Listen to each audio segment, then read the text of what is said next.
Baiklah, Assalamualaikum warahmatullahi wabarakatuh. Kami dari kelompok 3 yang beranggotakan Novita Sari saya sendiri sebagai moderator. Kemudian ada Husnul Azahra dan juga ada Nur Alia Jenar. Nah, di sini kami akan mempresentasikan hasil kerja makalah kami yang berjudul fermentasi asam asetat atau CH3COH dari sari kulit nanas. Nah, apa sih itu fermentasi? Fermentasi itu adalah satu perubahan kimia dalam bahan pangan yang biasanya disebabkan oleh enzim. Nah, enzim yang berperan dapat dihasilkan oleh mikroorganisme atau enzim yang memang ada atau yang telah ada dalam bahan pangan tersebut. Kemudian kulit nanas ini merupakan hasil pertanian ataupun limbah dari buah nanas. Fermentasi itu ada dua definisi menurut para ahli biokimia dan menurut ahli uh, mikrobiologi. Nah, fermentasi menurut para ahli biokimia ialah proses menghasilkan energi dengan perombakan senyawa-senyawa organik, sedangkan menurut ahli mikrobiologi industri, fermentasi adalah segala proses yang menghasilkan suatu produk dari kultur mikroorganisme. Fermentasi diartikan sebagai suatu proses oksidasi reduksi yang terdapat di dalam sistem biologi yang menghasilkan energi di mana sebagai donor dan juga sebagai akseptor elektron digunakan senyawa organik. Kemudian senyawa organik tersebut akan diubah menjadi sederetan reaksi yang dikatalis oleh enzim menjadi suatu bentuk lain. Contohnya aldehid, alkohol, dan jika terjadi oksidasi lebih lanjut akan terbentuk asam.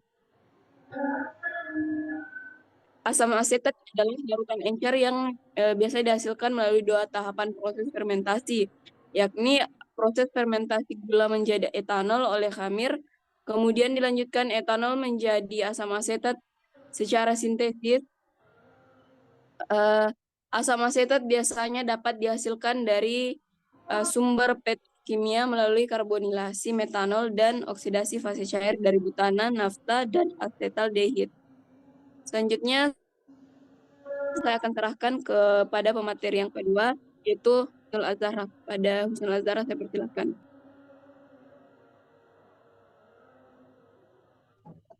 Baik, selanjutnya adalah faktor-faktor yang mempengaruhi fermentasi.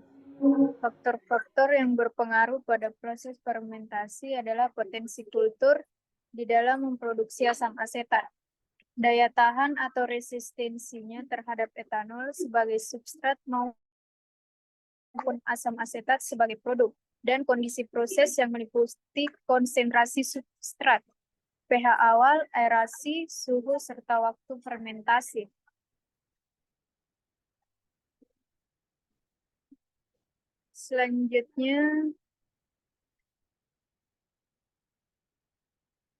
Selanjutnya karakteristik fermentor.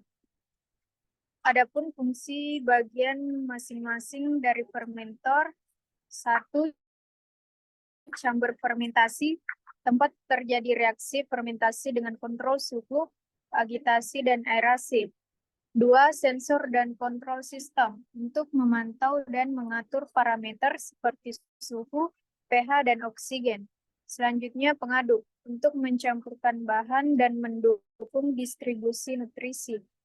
Yang keempat, aerator, memasukkan udara atau gas tertentu ke dalam fermentor untuk mendukung proses aerobik. Yang kelima, pompa nutrisi, untuk menyuntikkan nutrisi ke dalam fermentor.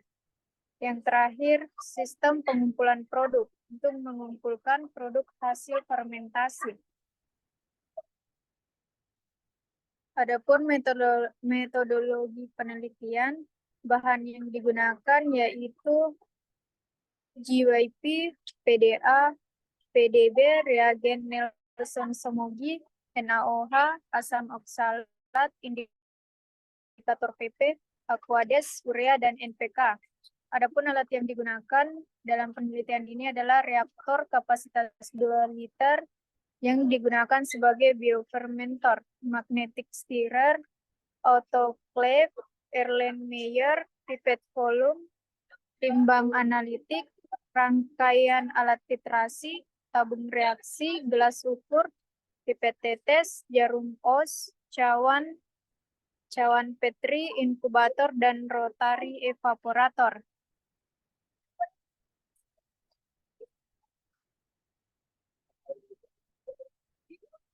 Prosedur atau cara kerja. Pertama, mempersiapkan bahan baku, kemudian melakukan tahap sterilisasi. Selanjutnya, pembiakan Saccharomyces cerevisiae dan Aetobacter aceti. Kemudian pembuatan inokulum, setelah itu fermentasi bioetanol, dan yang terakhir proses fermentasi asam asetat. Selanjutnya akan dilanjutkan oleh Nur Alia Jana. Saya persilahkan.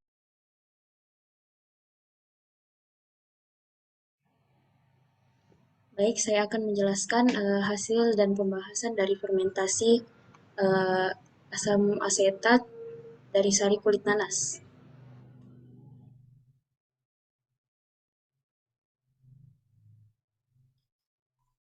Pada konsentrasi gula sari kulit nanas ditentukan dengan menggunakan metode Nelson-Somogyi, yaitu dengan pengukuran absorbansi menggunakan spektrofotometer UV vis atau UV visible pada panjang gelombang maksimum lambda 600 nanometer. Pada fermentasi asam asetat, konsentrasi gula menurun seiring banyaknya volume inokulum Acetobacter aceti yang digunakan. Meskipun substrat dari fermentasi asam asetat adalah bioetanol, tetapi unsur karbon pada gula masih digunakan untuk proses metabolisme Acetobacter aceti. Hal inilah yang menyebabkan semakin besar volume inokulum Acetobacter aceti yang digunakan, maka semakin banyak gula yang habis terkonsumsi. Menurut Davis, glukosa merupakan salah satu substrat yang disukai oleh Acetobacter aceti dalam proses metabolisme.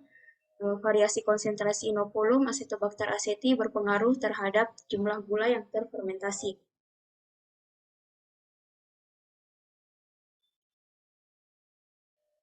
Selanjutnya ada konsentrasi bioetanol. Hasil fermentasi bioetanol dari sari kulit nanas dengan waktu optimum pada hari ketiga, karena selama 3 hari Saccharomyces cerevisiae mampu mengubah gula menjadi alkohol dan gas CO2 secara cepat dan efisien.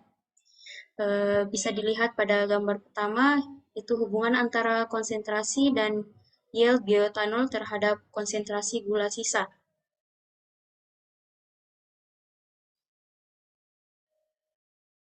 Berdasarkan pada gambar pertama itu bahwa terjadi kenaikan dan penurunan konsentrasi bioetanol.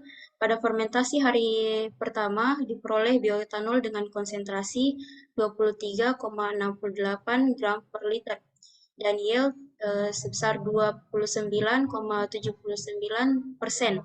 Kemudian naik menjadi 39,47 gram per liter dan yield sebesar 53,94% pada waktu fermentasi di hari ketiga, dan pada fermentasi hari kelima diperoleh bioetanol mulai menurun menjadi 31,57 gram per liter dan yield sebesar 40,90%. Selanjutnya, perolehan asam asetat melalui fermentasi bioetanol. Pada fermentasi asam asetat ini, substrat yang digunakan merupakan hasil fermentasi bioetanol tanpa pasteurisasi atau tanpa mematikan sel Saccharomyces cerevisiae yang bertujuan untuk melihat Saccharomyces cerevisiae dapat bersimbiosis untuk menghasilkan asam asetat yang lebih optimal.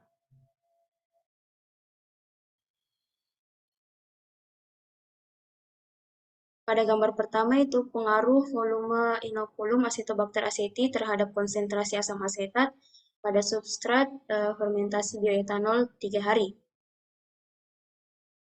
Kemudian pada gambar kedua menunjukkan hubungan antara waktu fermentasi asam asetat terhadap konsentrasi asam asetat yang diperoleh bahwa semakin lama waktu fermentasi asam asetat maka akan semakin tinggi konsentrasi asam asetat yang dihasilkan, di mana hari pertama sampai hari ke-9 mengalami kenaikan konsentrasi. Konsentrasi asam asetat maksimal dihasilkan pada variasi inokulum 16% pada hari ke-9. Hasil ini lebih baik daripada volume inokulum 10% dan 13%. Mana semakin banyak volume inokulum yang ditambahkan, maka akan semakin bertambah populasi Acetobacter aceti dalam medium fermentasi.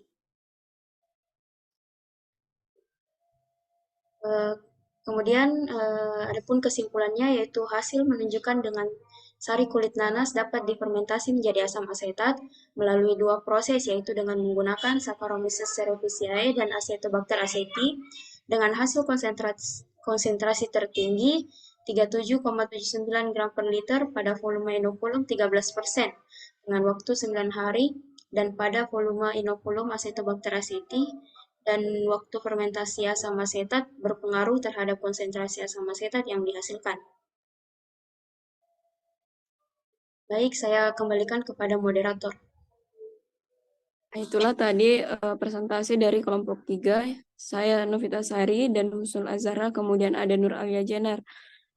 Kurang dan lebihnya mohon dimaafkan. Wabillahi taufiq wal hidayah. Wassalamualaikum warahmatullahi wabarakatuh.